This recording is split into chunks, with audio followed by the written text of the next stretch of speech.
Joining us now in Studio B for the first time in a while. It's been too long, but it means the boys of spring are back at BYU, the Batcats. Their head coach, Mike Littlewood, with us. Mike, welcome back to the show. Thank you. I lost my way up here. It's been so long, really, so thanks for having me. Appreciate it. I'm glad you traversed through the snow. Seriously. Through the hard times. You made it back. Good to be here. You're headed to Arizona this week to open up the season. What are your emotions like right now as you begin the 2019 baseball season? Anxiety. I was telling my wife yesterday, just like you feel just a little bit of that, the nerves that you feel before games, and they're good nerves. I mean, they're nerves you want, but we have a bunch of guys who are unproven but talented, I think, and so positively optimistic or whatever you want to call it. Just I'm looking forward to a good season, but there's some unknowns, so it may take a few games out of the blocks to kind of take a couple deep breaths, like our shortstop Carson Matthews, the talk I had with him. But I like our talent level. So besides some of the unknowns that you just have to start a year, what does have you excited about this year's team? Just the culture, especially coming off last year was disappointing culture and disappointing season. The guys this year they just want to go compete, and I think everybody's on the same page. Our mantra, all in, has been really good for us. And I really believe that everybody has the goal of number one, finishing the top four in the West Coast Conference, and then secondarily winning that tournament to get to the NCAAs. I mean, I feel like that's our goal, and everybody's on the same page. What do you know about this team? What do you feel like, okay, I feel confident that I'm going to get this from these guys? So what are the knowns for this BYU baseball team? The one known is Jordan Wood. He's going to be our starting pitcher. I mean, he's locked in right now. I know we're going to play great defense. Our outfield is incredible. Mitch McIntyre in left field, Danny Jelich in center, Brock Hale in right. Mitch and, well, they're all, in baseball, we time a little bit differently than we time it in the 60-yard dash, and they're all, Danny and add Jaren Hall into that mix and a couple other guys that we have on our team already. Those guys can really run. They're all 6'5" runners, which is pretty quick. Good arms from the outfield. I know we're going to be able to play defense, especially in the outfield. I know we're going to be good base runners. We've got good team speed. Right now, we're just trying to tell our guys, put together good at bats and try to grind out at bats. Don't be a guy who's going to go up there and be a 2 or 3 pitch out and by swinging at a bad pitch. Make that pitcher work. That's kind of been our MO when we've been successful here, of just making that pitcher work. And so those are some of the things we're trying to do. But we're going to pitch it a little bit. We're going to play good defense. You mentioned Jaren Hall, and I know that when he came in, obviously the BYU quarterback, when he came in, it was to kind of get an idea of where he is. And in talking with you, I know you've been pleasantly surprised with what you've seen from him. Yeah, I mean, I was really honest yesterday in our little press conference that I thought Jaren would come out and after 2 or 3 weeks just realize, hey, this is overwhelming to me. I can't hit it. You can't throw it. I can't catch it. It was totally opposite than that.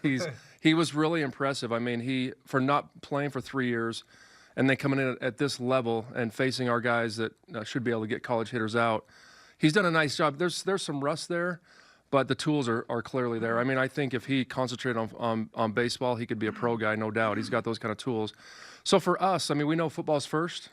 He won't be with us a whole lot in March.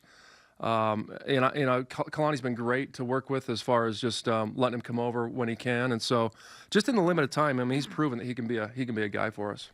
So we know that Jordan Wood is your starter. What else should we anticipate in the rotation staff of what we're going to see from day to day? So Justin Sterner is going to start game 2 for us this week. Justin's a big right-hander, return missionary, but he did pitch a little bit last year. Had a great summer up in Chico, California Summer League.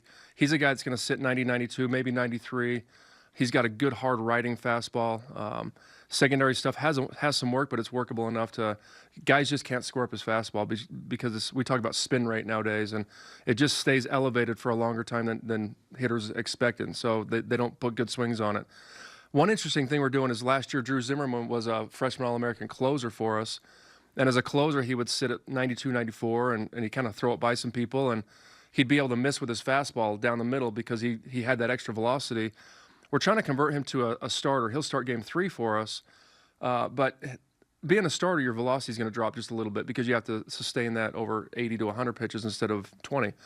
And so with his velocity dropping 89, 91, he's going to have to locate his fastball a little bit better, and that's what he's working on now. But his slider and changeup are devastating. So if he can work out that fastball, he's going to be really good for us. And I guess the other 2 guys in the mix for a starting spot would on the staff or on the starting rotation would be Blake Inouye, who's been doing great, and a transfer, Jared Lesser, who sits around 90 with good secondary stuff. So I like out of the pool of 5 guys, we're going to pick 3 of those for league play in a few weeks and see how it goes. One of the things that I find interesting about this team is how flexible the roster is. And just one example of that is Keaton Kringlen, who's been a staple in the outfield and is now going to play some first base. I mean, that's just one example. How beneficial do you think that roster flexibility can be throughout the course of a season? Well, it's going to help us a lot because we have two legitimate two-way guys, Austin Deming, who's going to play first base and be a pitcher for us, and Mitch McIntyre, a left-handed pitcher who's on the mound. He's 86, 88, and just really competes. And so to be able to, Kringlen was a high school shortstop. Not a great one, but he did play shortstop, played third base.